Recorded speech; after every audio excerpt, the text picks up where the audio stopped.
ಉಡುಪಿ ಜಿಲ್ಲೆ ಕುಂದಾಪುರದ ಅರಬ್ಬಿ ಸಮುದ್ರದಲ್ಲಿ ಮೀನುಗಾರಿಕೆಗೆ ತೆರಳಿದ್ದ ವೇಳೆ ಬೋಟ್ ಹಾನಿಗೀಡಾಗಿ ಅಪಾಯಕ್ಕೆ ಸಿಲುಕಿದ್ದ 8 ಮಂದಿ ಮೀನುಗಾರರನ್ನ ಕರಾವಳಿ ಕಾವಲು ಪಡೆಯ ಸಿಬ್ಬಂದಿಗಳು ರಕ್ಷಣೆ ಮಾಡಿದ್ದಾರೆ.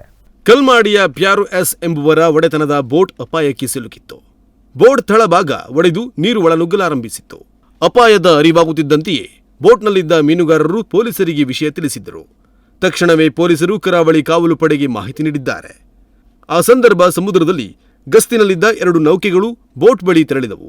ಅದರಲ್ಲಿದ್ದ ಸಿಬ್ಬಂದಿ ಮೀನುಗಾರರ ರಕ್ಷಣೆ ಮಾಡಿದ್ದಾರೆ.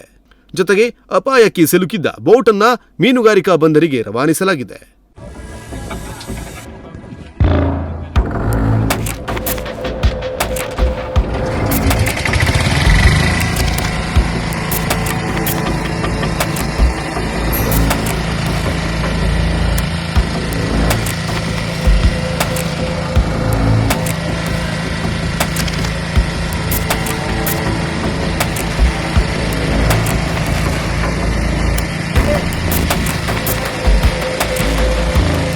ಕೆಲವು ದಿನಗಳ ಹಿಂದಷ್ಟೇ ಮಂಗಳೂರಿನಿಂದ ಲಕ್ಷದ್ವೀಪಕ್ಕೆ ಹೊರಟಿದ್ದ ಸರಕು ತುಂಬಿದ ಬೋಟ್ ಮುಳುಗಡೆಯಾದ ಘಟನೆ ಅರಬ್ಬಿ ಸಮುದ್ರದಲ್ಲಿ ನಡೆದಿತ್ತು.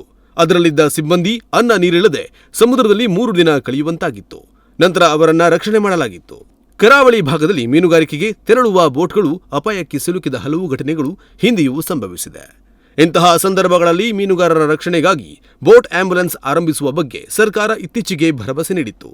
ಆದರೆ ಭರವಸೆಯಾಗಿಯೇ ಉಳಿದುಕೊಂಡಿದೆ.